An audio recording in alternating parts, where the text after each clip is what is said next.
Hi everyone, we are back for another subject regarding life with a narcissist. So today I'd like to talk about what we feel inside when it comes to being a part of a narcissist's life, particularly when you live with one. Now, for those of you who do not know me, my name is Deanna King, and on this channel we talk about everything narcissism and codependency. So if you like this video, please don't forget to like and subscribe, because the more that we circulate these videos like this, the more that we can help get the information out to those who have no clue as to what's happening to them. So on that note, let's get started. Okay, so how do we feel when we have narcissists in our lives? What emotions are we feeling on a daily basis? For starters, we feel loneliness. We feel alone because we are alone. I mean, sure, we may live under the same roof and they come home every night, but we're still alone. There's never any time spent that would be considered quality time. You see them basically because you're in the same household. You may have dinner with them every night, but that's probably the extent of it. Your physical body may be in the same bed, but that too is the extent of it. Because they're going to be on their phones or their laptops, probably on some type of social media, with zero interest of a fully alive, breathing person sitting right next to them. And if you hear any noise in the background, I apologize. Again, they're doing construction outside, so kind of noisy. So anyway, you end up feeling the pangs of loneliness because there's never any leisurely walks together or cozy mornings with coffee and shared laughter. There isn't any shared interest on how your day went at the end of the day. And I emphasize the word shared because sure, they might come home and talk about their day or most likely boast about their day. But when it comes to your turn to talk about yours, it quickly becomes obvious that they're not interested. But still, you accept what is and you settle for the cookie crumb, that at least they're talking to you. It's extremely, extremely hard to be alone all the time like that. I mean, you're not only alone during the week, but the weekends are exactly the same. Another thing that we feel when we share our life with a narcissist is frustration. You feel frustrated every time they break a promise to you. You feel frustrated every time that they've left you with a mess to clean. Frustration every time that you've ended up having to do their chores. Frustrated every time they tell you that something that happened never happened or they never said that. You feel frustrated every time that you try to address an issue because you've been going around in circles, repeating yourself, defending yourself, and the issue never gets resolved. And frustration becomes a part of your daily life when you live with a narcissist. When you live with a narcissist, you feel stress. Every day, every night, every waking hour, you are under stress. Even when things are going well with them. We stress over trying to make them happy, to get a cookie crumb, or to avoid their wrath. We stress about the things that they were supposed to do and still aren't done. And we don't dare ask them about it because we know what's going to happen there. We stress about addressing that issue or having to remind them again because, well, we know all too well that this could trigger another outburst from them that most likely is going to cost you dearly. We bottle up everything inside and we stifle it, but we still feel completely stressed out every time that we see that hole in the wall, for example, that never got fixed, or the dishwasher still out of service. And then the frustration added on to this is that we can't even hire someone to come and fix it because that's going to cause, again, another trauma. We even feel stressed out every time that we want to do something for our own selves that has absolutely nothing to do with the narcissist.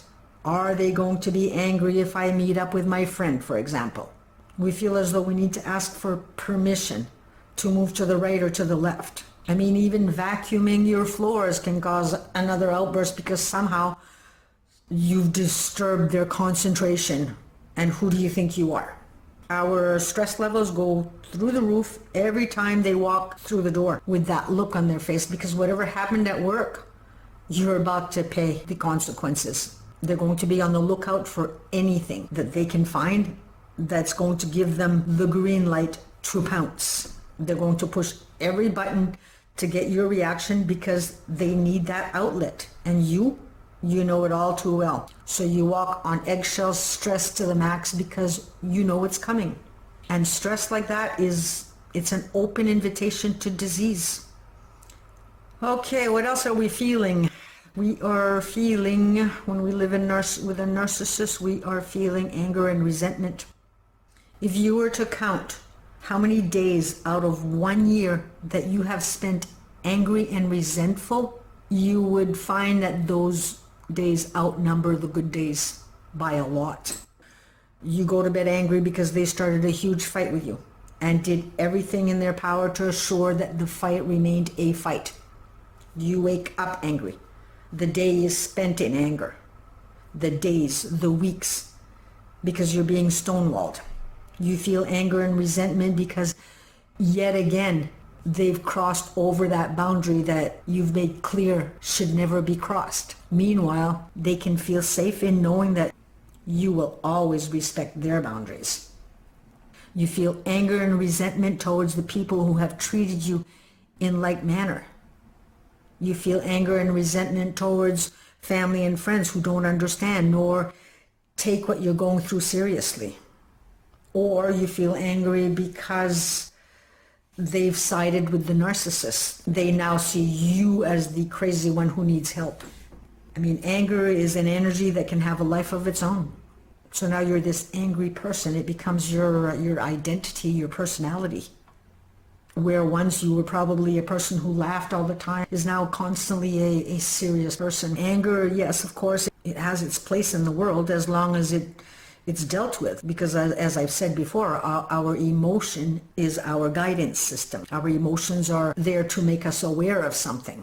When we as codependents experience the traumas that the narcissist places on us, along with the traumas that we already have, that anger, it's masking other emotions that have never been dealt with. It masks the pain of rejection, the sadness, and a slew of other emotions. Anger can be felt when we are being attacked. It can be felt when we feel powerless or when we feel invalidated. And we can also feel anger when others are not respecting how we're feeling. So masking our pain never leads to anything positive. However, if you were to dig a little bit deeper into what's behind that anger, you would find that you have something to work with here. For example, if anger was masking fear, you would be able to do something about that and heal. And then what about feelings of inadequacy? The narcissist is constantly trying to find ways to put you down, to make you feel less than, or to make you feel stupid and inadequate or incompetent. It makes them feel all-powerful. When you share something, for example, that you've learned, or even something that you're well read on, they still manage to make you feel stupid by things like blatantly laughing or shaking their head in disapproval, taking you off your game, and now you're second-guessing yourself for something that you already know. You feel stupid and awkward when you walk into the room that they're in just to visit with them. They're going to stop everything that they're doing without looking at you, with the obvious message that you're a bother. So once again, you end up leaving the room with your tail between your legs. I mean, is that a way to live? Around these people, we're left feeling that we're nothing but a nuisance. So you end up feeling that same not good enough wound that you felt growing up. You doubt your own beliefs. You feel ashamed all the time without even knowing what it is that you're supposed to be ashamed of to begin with, or what it is that you're supposed to be feeling guilty about. All you know is that you're not good enough, which leads you to feelings of inadequacy and that you're incapable of succeeding at anything, along with no one would ever want you or no one would ever hire you, things like that. You feel unwanted and unloved. Other feelings that victims feel are feelings of hopelessness or depression, because you have become merely a shell of who you once were. Every morning waking up to what I can only describe as numbness, perhaps comfortably numbness as you get out of bed, just going through the motions of just doing, just so that you won't feel the pain that you feel inside. So you just keep busy, you just keep going and going like the Easter bunny. Maybe you wake up crying all of the time, or maybe you don't even see the point, and that emptiness has you wearing jogging clothes and going days without showering. I mean, have they put you on antidepressants yet? Feelings of hopelessness can leave the victims of these narcissists with suicidal ideation, or even worse, suicidal. These are definitely not good feelings to be experiencing. Another emotion that you feel when living with a narcissist is fear. You feel fear that they might abandon you. You might feel fear that they're going to cheat. You feel fear that you're going to be yelled at again if you ask for something that you want or something that you need. Fear of saying how you feel. Fear that if you leave, they're going to harm you or the children, or they're going to harm themselves. You feel fear that they're going to turn your family against you, your friends against you, or fear that their rage is going to take a turn for the worst and physically harm you. I used to sleep with pepper spray near my bed, and I carried it in my back pocket on the days where he was on attack mode. That's how I lived. When you live in constant fear like that, your adrenaline and your cortisol levels, they get sent into your bloodstream. And then you have an array of chemicals being sent out through your body that creates total havoc on your system. For example, your glucose, the sugar, it gets released into your blood. Adrenaline and cortisol are not meant to run through your body on a constant like that. It isn't meant for long periods of time. It's designed for short term in situations of survival. But with these people, you're always in survival mode. And this can have serious consequences to your health, both mentally and physically. If you look at your emotional frequency scale, fear vibrates at 100, where love vibrates at 500, and peace at 600. So when your frequencies are running that low, all you can experience in life are the same vibratory frequencies. You're going to attract low energy people and unfortunate circumstances and even illness. It's like an echo. I mean, if you're in the mountains and you say hello, the echo won't echo back, hi, how are you? It will echo only what you've said.